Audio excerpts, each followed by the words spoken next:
Hi, friends. Welcome back to the new tribe. I am excited to give you an update today. It's been about 5.5 weeks since I had my explant surgery, and I feel like it's enough time to actually be able to reflect on the changes I've experienced since removing my breast implants. And then I want to talk about some of the things that I'm navigating right now and really dive into the parent adult child relationship dynamic. So stick around, welcome, get comfy, have a nice hot tea or a coffee handy, and welcome back to the new tribe. Okay, so it has been 5.5 weeks since my breast implant removal surgery. I had an explant. I knew going into the surgery, as I talked about on a previous episode, that I could anticipate certain positive changes within my body after the surgery. But holy cow, the changes that I have experienced have been pretty aligned with what I expected, but just to a degree that I could not have anticipated. So, obviously, the discomfort I was feeling in my chest directly from the implants, gone. Um, my anxiety is the biggest one. I used to struggle with anxiety, intrusive thoughts, catastrophic thinking all the time, literally day to day. And if you followed me on social media, if you've been listening to the podcast, you know that this is true. What I did not realize was that so much of those feelings and thoughts I was experiencing were the result of my implants. I have been deep on this journey of healing myself, mind, body, soul, for so many years. And I literally could never have anticipated that the amount of what I was experiencing, dysregulated nervous system, struggles in my mind, were not strictly the result of my traumas in my childhood and my past experiences, as I have shared so much of them with y'all here, but they were so much the result of the toxic implants I had in my body. And I read a lot about women who have gone through explants already, that there's so many of them that report that they have experienced tremendous improvement in anxiety and depression and other psychological issues or things that they were going through. And so I was extremely hopeful that I would also experience that. I've been down this path for so long now, and I have really dove head first into it. And one thing about me is I believe in radical honesty.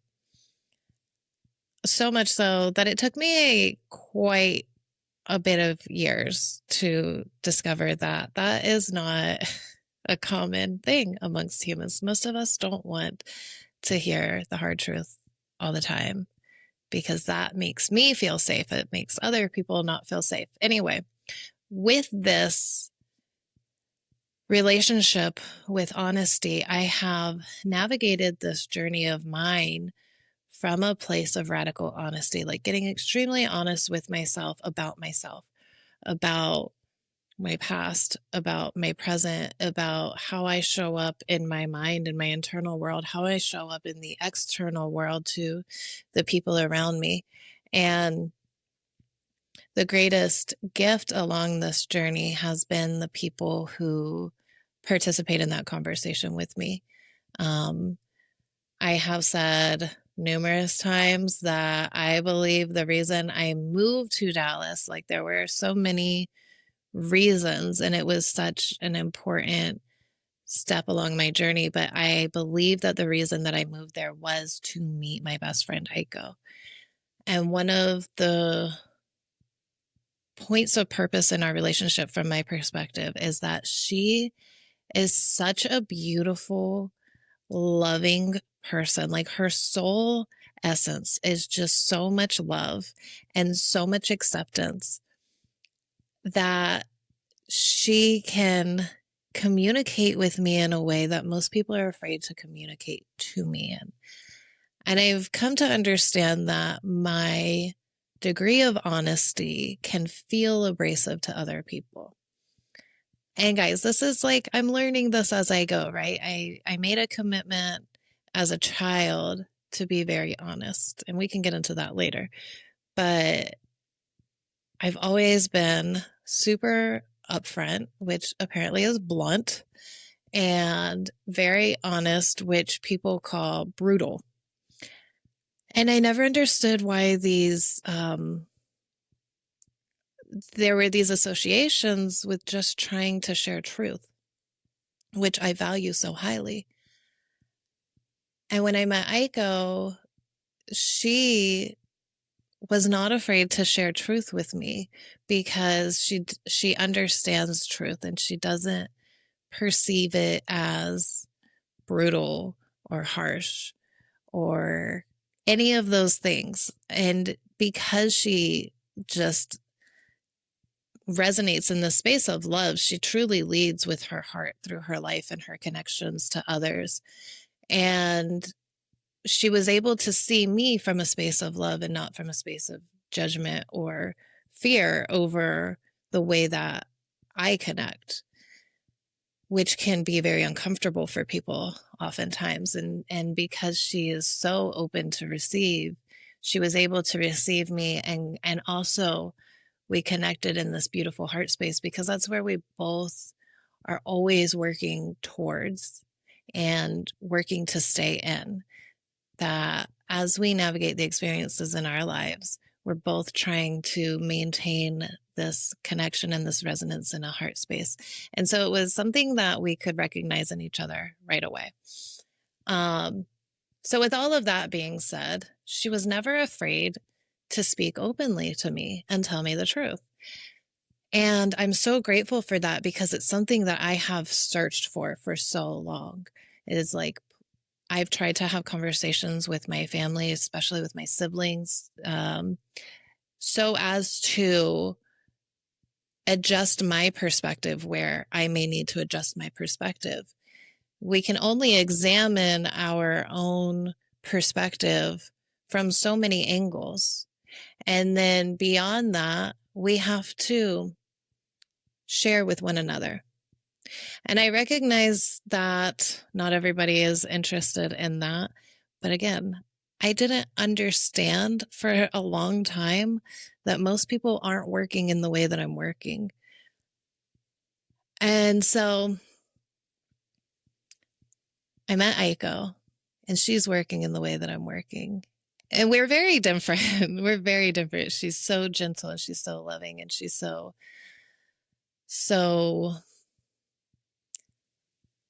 tender about the way that she engages with people.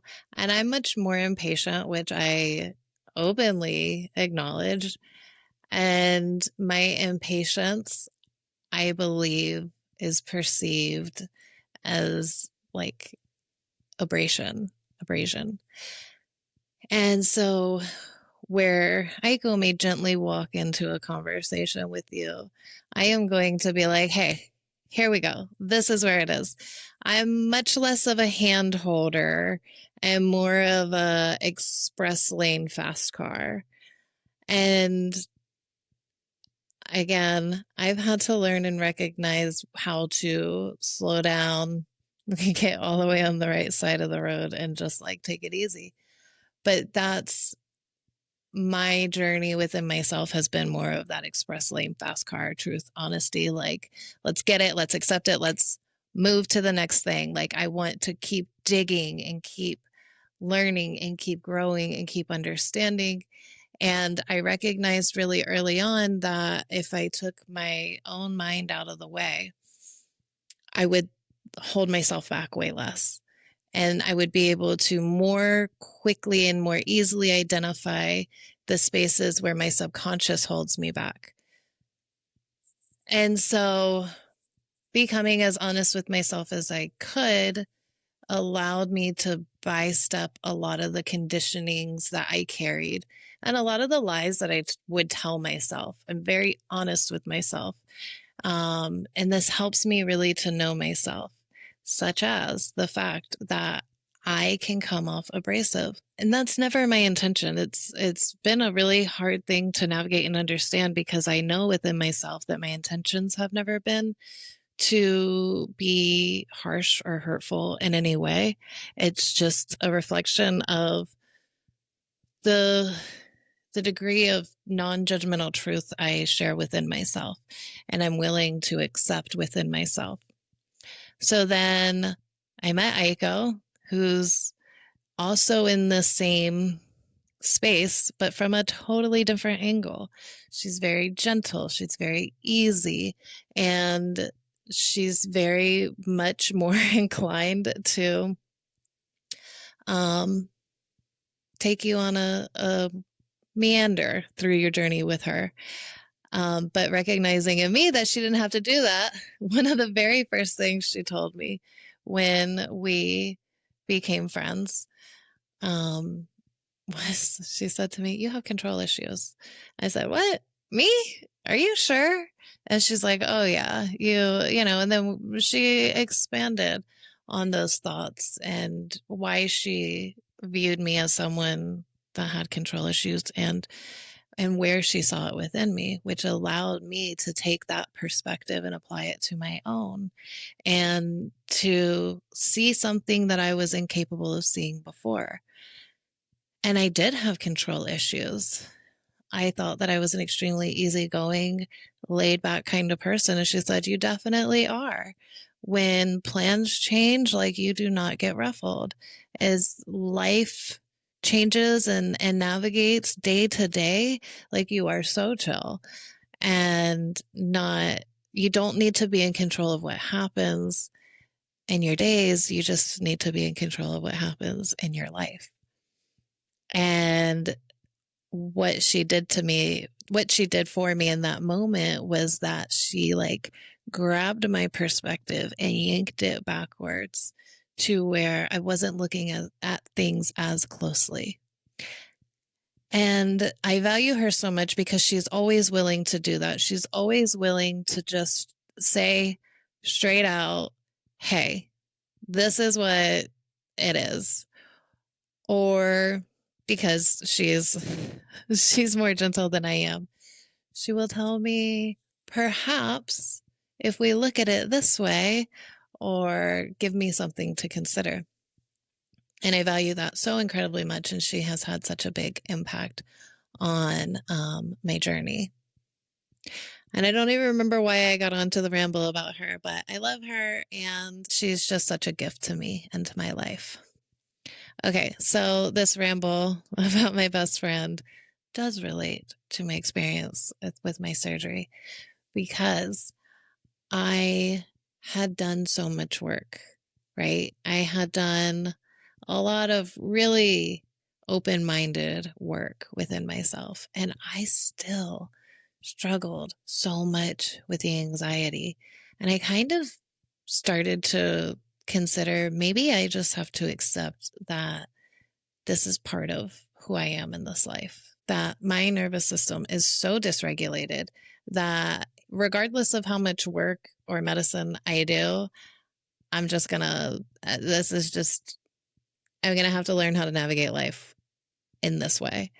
And so I was doing work towards accepting that, accepting myself as someone who has anxiety, who will randomly have an unexpected panic attack, and accepting that maybe this is what the rest of my life looks like. And that's the space that I was working in. And then I had my implants taken out, and holy heck, I cannot tell you the way that being in my body and my mind has become easy. And that was something I struggled with, was like, I felt like my cells were on fire. But now I realize that they were. The inflammation in my body was like irritating my soul. And I know that when we have inflammation in our bodies, it will often find the weak point in the body to congregate in. So, like if you have an old injury, a bad joint, a surgical site, something like that, or you're prone to inflammation in a certain organ. Whatever your weak point in your body is where that inflammation will congregate first.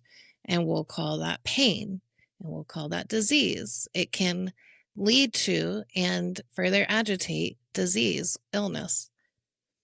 And so for me, I've come to realize, obviously, duh, Megan, you should have known this. You did know this, right? My weak point in my body is in my nervous system.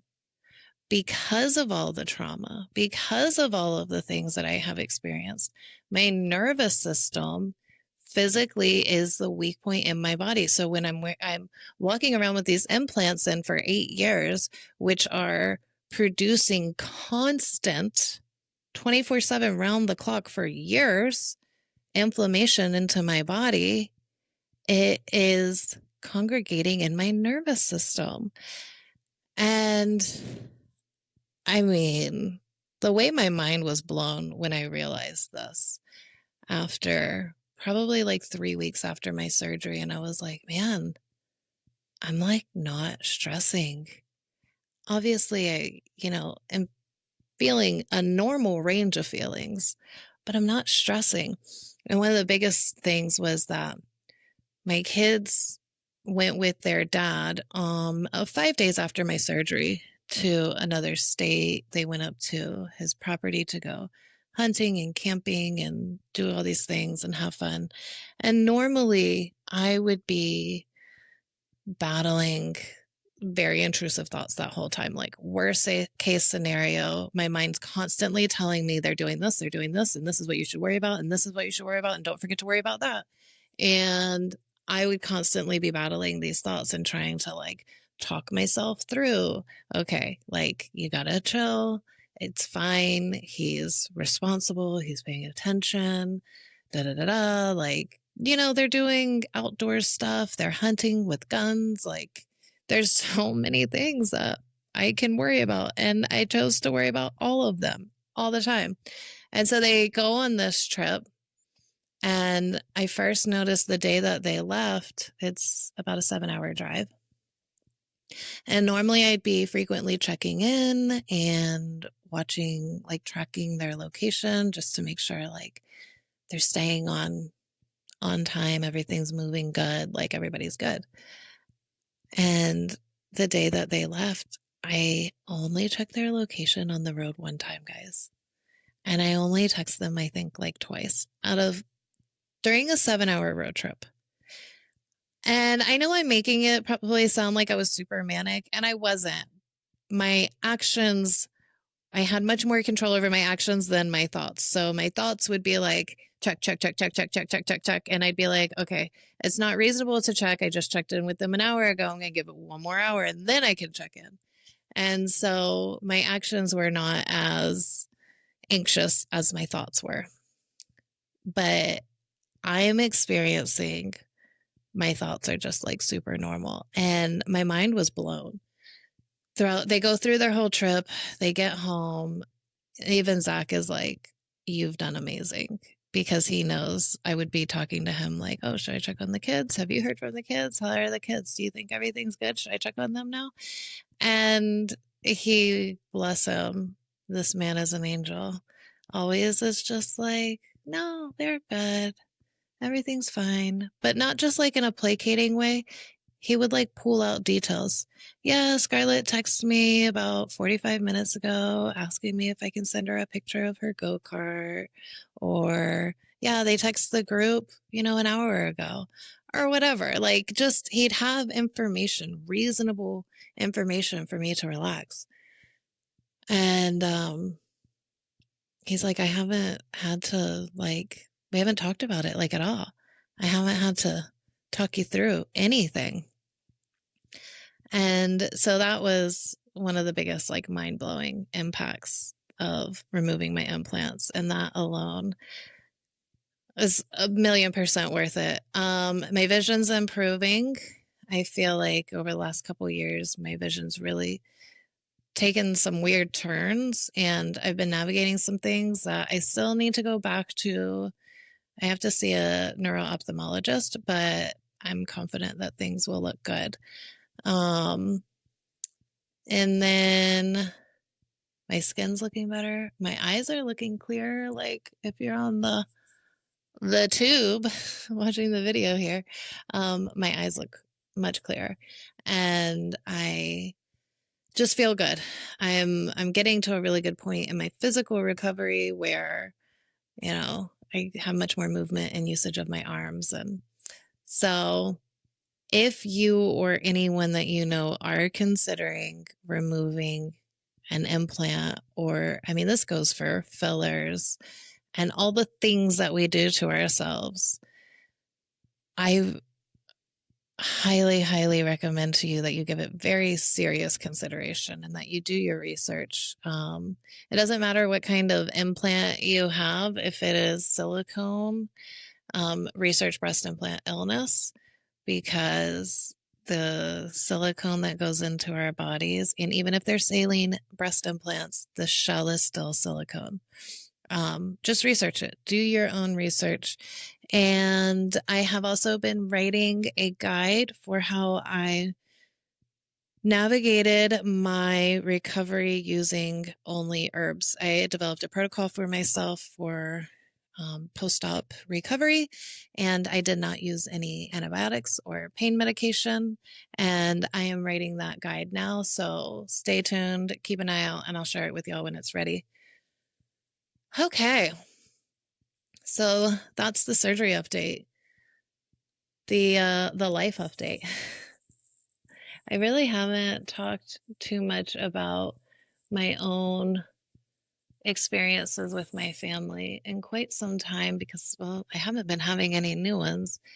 And with all of with the space that I've been in within my own work, my journey, it has been more of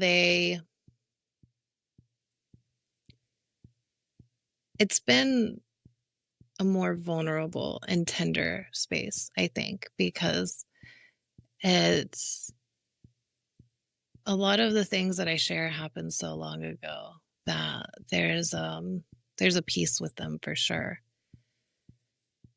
But where it comes to the sexual abuse trauma and then the traumatic experience of just trying to navigate it with my family after the memories came up, after I started sharing about it, it's very fresh, and I've been trying to find my own peace with it. I have talked about it, but not so much the experience of within my family through that time.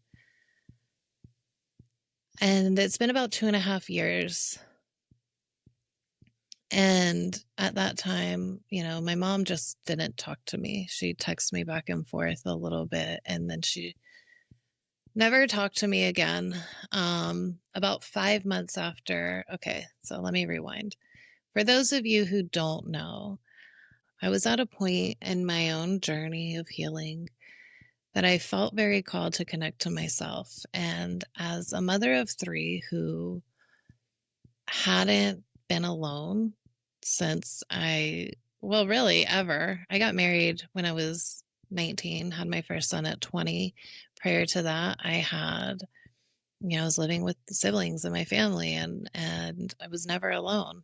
I hadn't reached that part of my life yet. And then I had kids, and then, you're never alone when you have kids. And I realized I guess I was 33 or 34 at the time. And I didn't really know who I was. I was learning a lot about myself, but I really needed the space in my life to integrate who I was becoming. So I decided to take a 2-month trip and went as literally far away from my life as I could. And from Texas, I went to the other side of the world and I went to Bali and I did yoga teacher training and I met some beautiful souls, one of which who I'm still very close to today. She was my yoga teacher training roommate. And I had space. For the first time in my life, the only thing I had to worry about was me.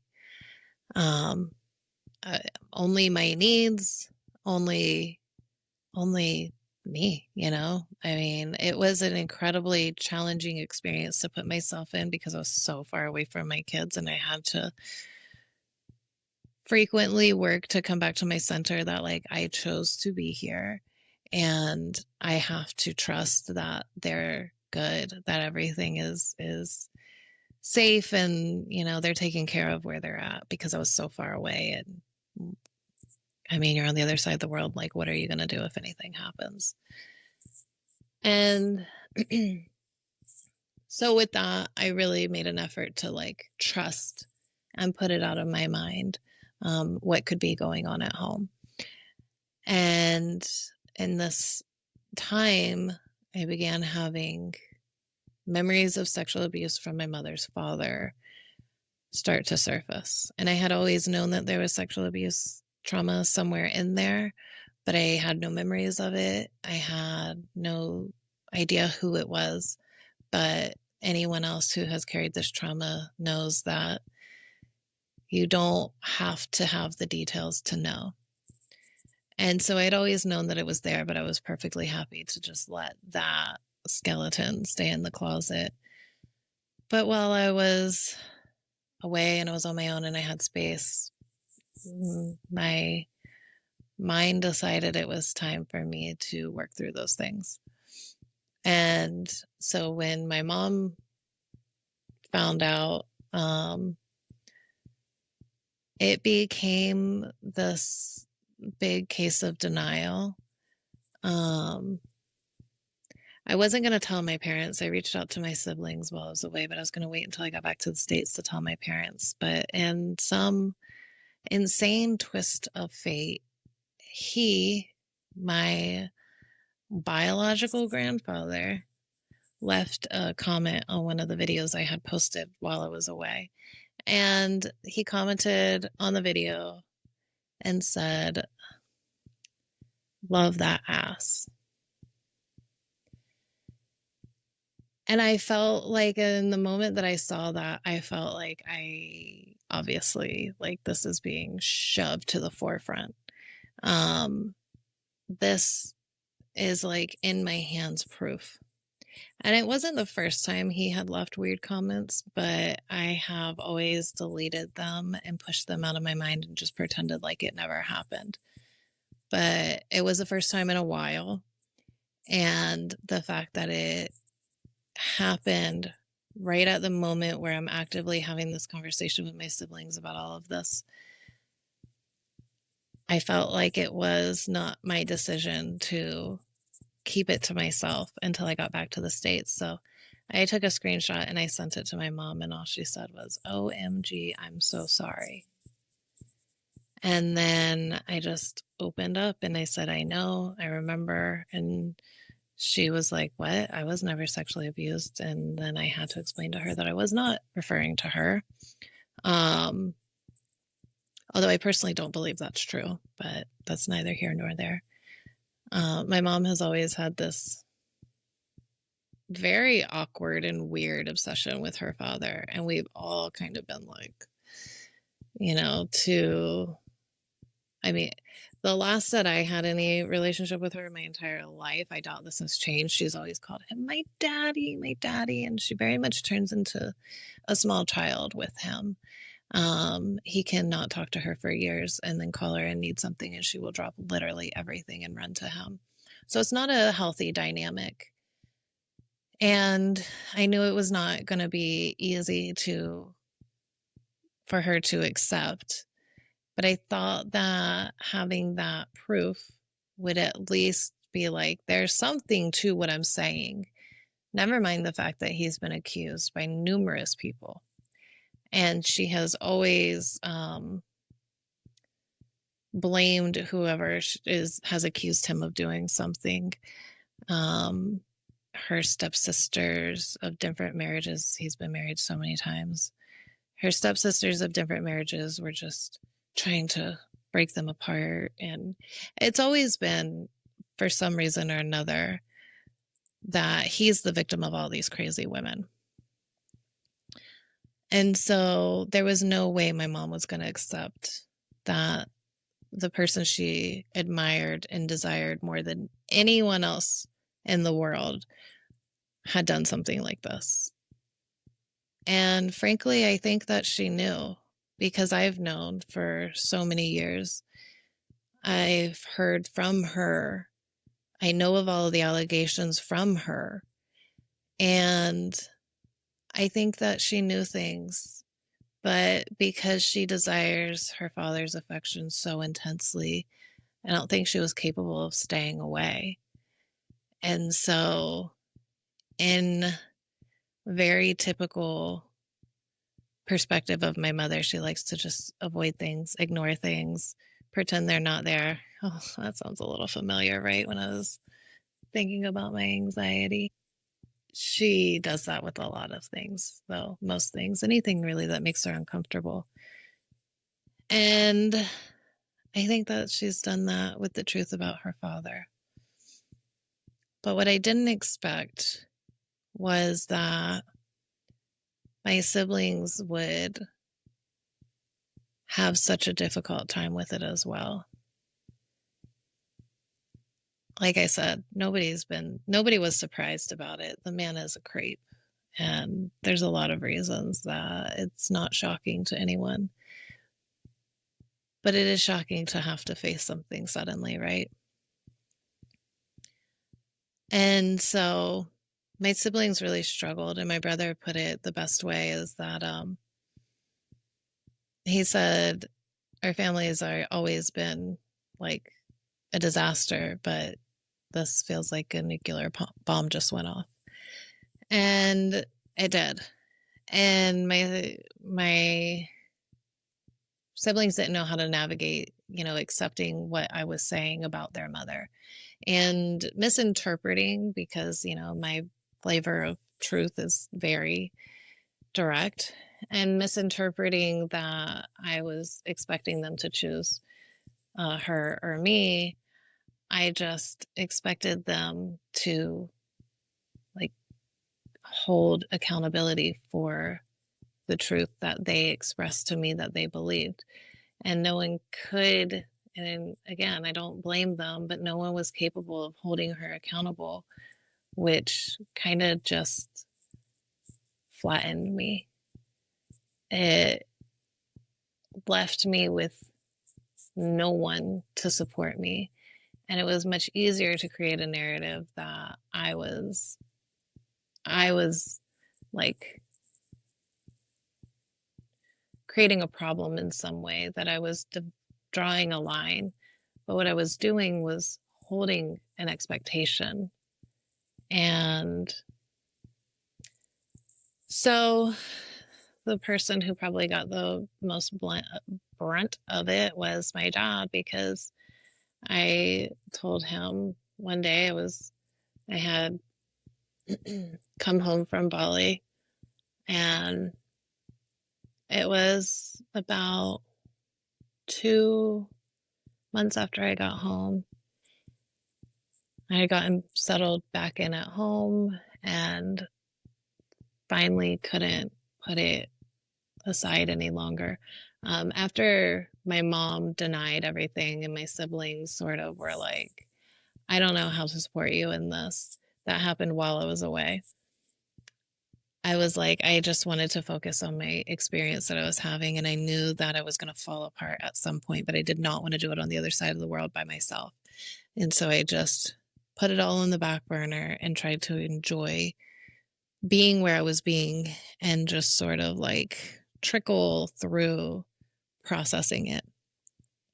But once I got home, reunited with my kids, got settled in, it just all started to unfold more and more.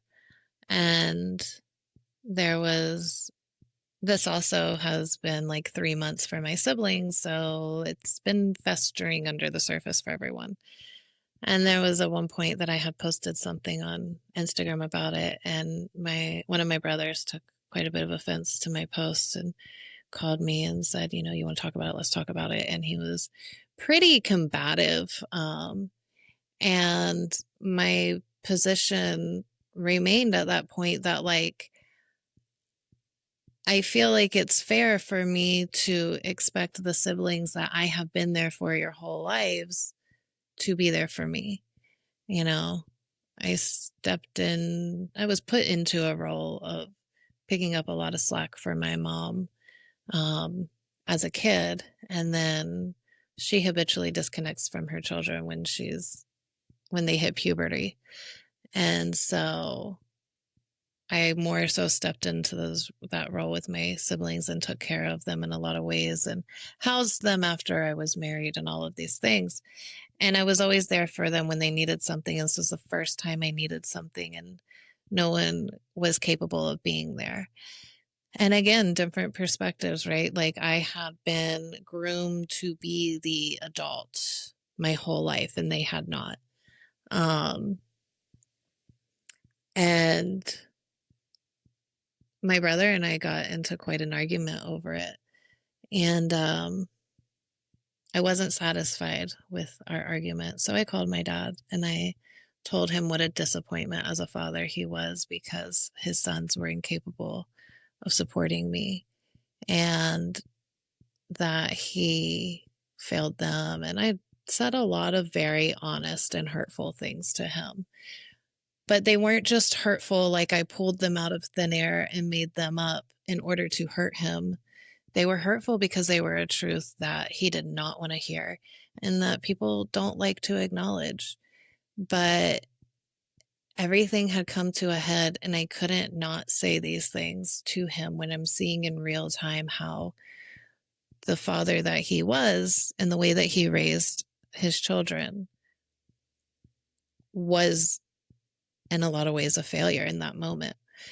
And again, this is all my opinion, and this is the reaction of, in that moment, I'm a little girl, that the trauma that lived inside of me was finally surfacing. I was experiencing everything from the perspective of a little girl who needed her parents there, who needed to be protected and needed to be loved and needed to be heard and believed.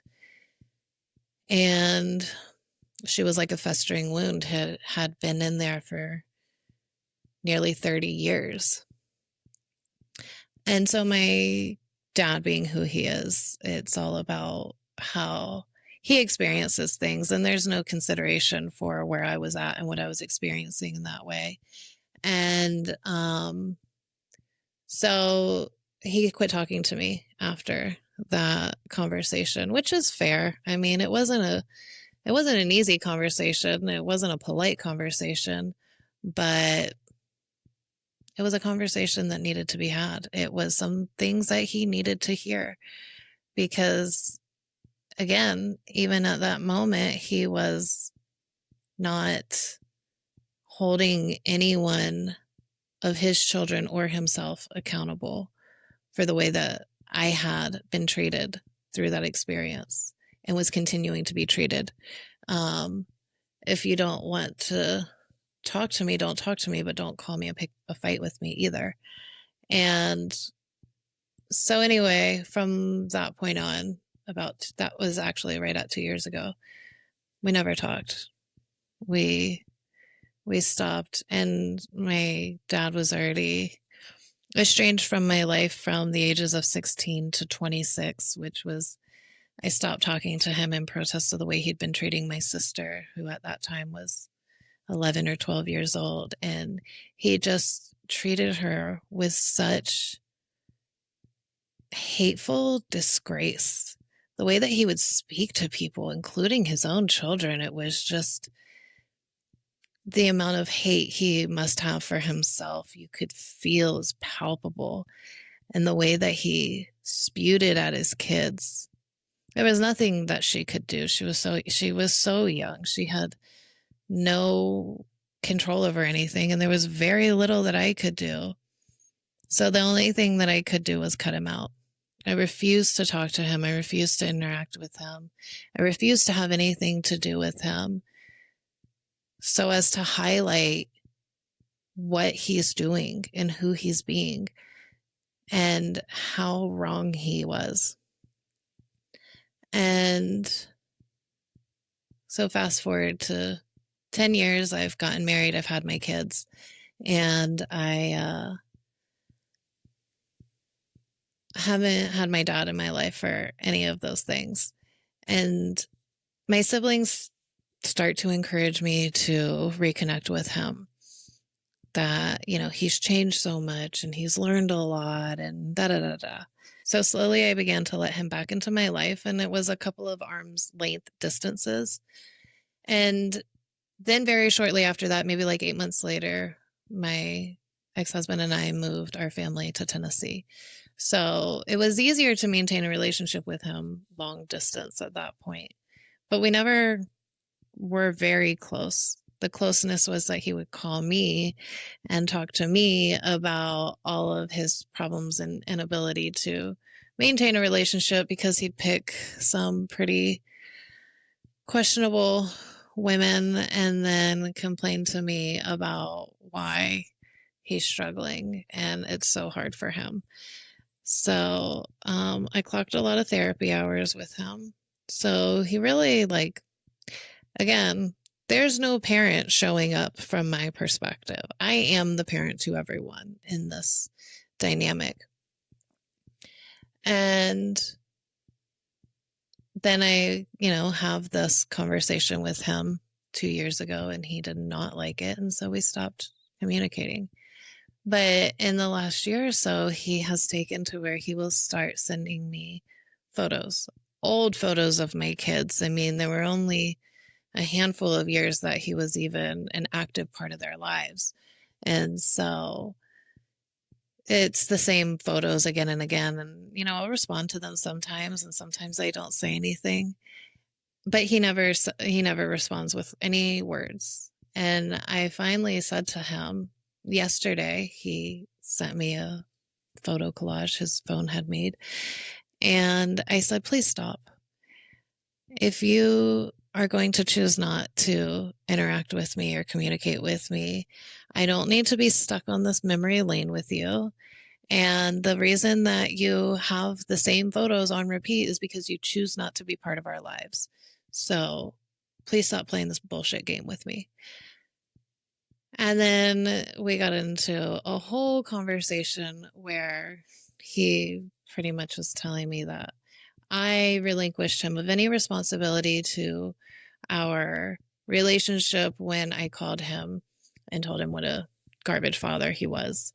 And that, he no longer had the luxury of sharing how he feels with me and whatever. It was really dramatic and did not acknowledge any of the points of conversation that I brought up, and tried to bully me by saying, if you really want to go there, you better be careful, because I don't say anything and I could remind you of this and that. And I'm like, literally, dude, you've barely been a part of my life, first of all. Second of all, there's nothing. There's nothing you could do or say. And so anyway, we ended up, when he's trying to harass me with some mythical power he has over my head that he's trying to make me afraid of. And I said, you're right, because he kept telling me I destroyed things, I ruined things. And I said, you're right. I did destroy everything and I enumerated and listed out numerous things that he has done that they arrest people for throughout our lives. And the fact that this 60-year-old man, one, needs to have a text argument with his estranged daughter. I told him, if you wanted to be relinquished of any responsibility to this relationship, you had that when I was 16. You could have just stayed gone. I used to pray every night that he would not come home. I obviously, we all knew kids whose dads abandoned them.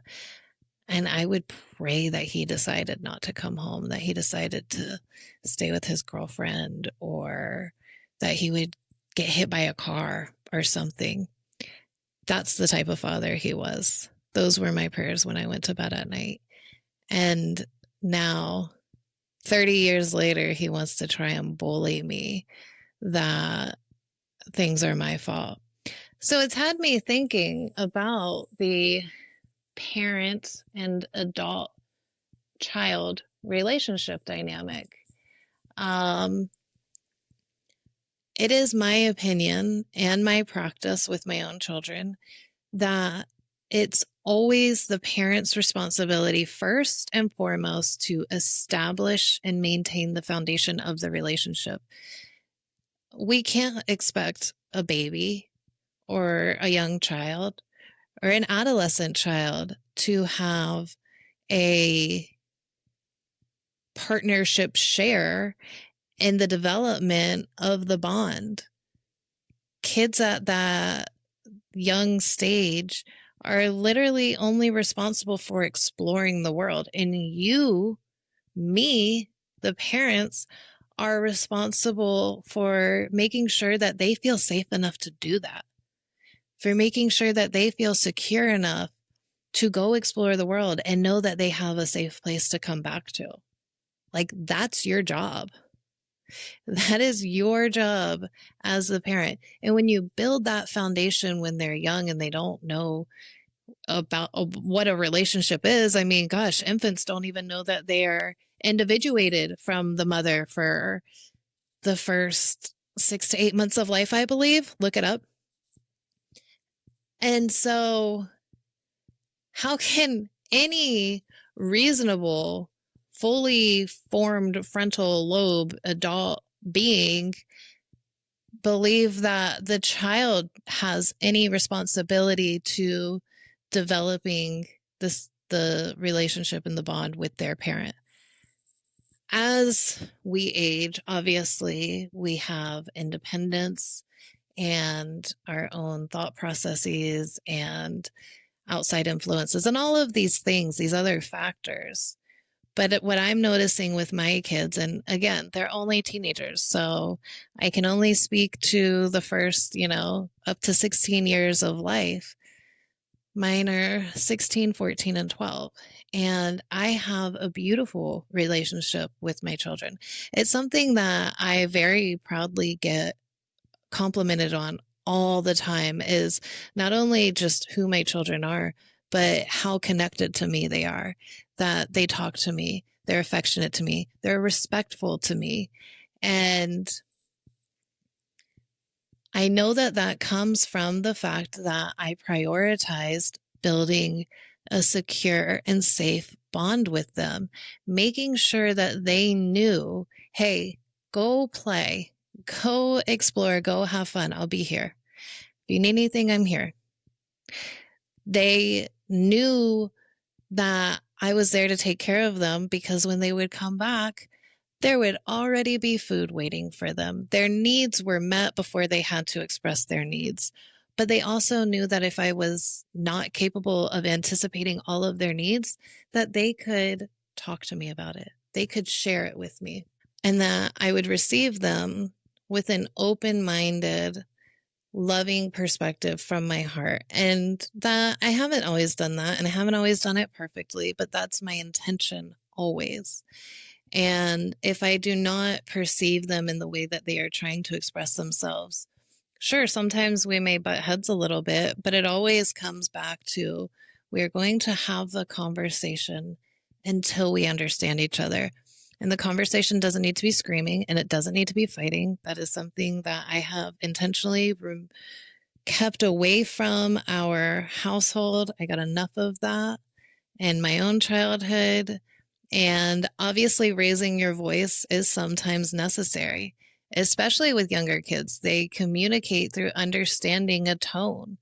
I have not shied away from using my voice to communicate with my kids, but I have also never spoken to my kids from a space of of hate or loathing or disdain in the way that I've heard from my father. So even when I raise my voice or I get firm with my kids, it comes from a place of love. And so my voice still has a direct and a clear, but a loving tone. So over these years, I have been able to watch the way that raising my kids with intention has actually really paid off a lot. And I see how they now interact with the relationship, especially my 16-year-old, right? So he's driving now. He wants more independence. He wants more responsibility. And he can communicate these things to me. He can and has said, hey, I don't feel like you're giving me enough consideration. I don't feel like you're trusting me enough. And I can receive him and say, I'm having a hard time trusting you because, and then we can navigate this and we don't lose our foundation and it doesn't damage our bond. Because I know that he's a teenager working through figuring out how to stand on his own feet. He's like a little baby giraffe right now. And he knows that I've never been a mom of a teenager before, so we're learning this together, but we're really open about it. And we also recognize and know that maintaining a loving space is the most important part of it.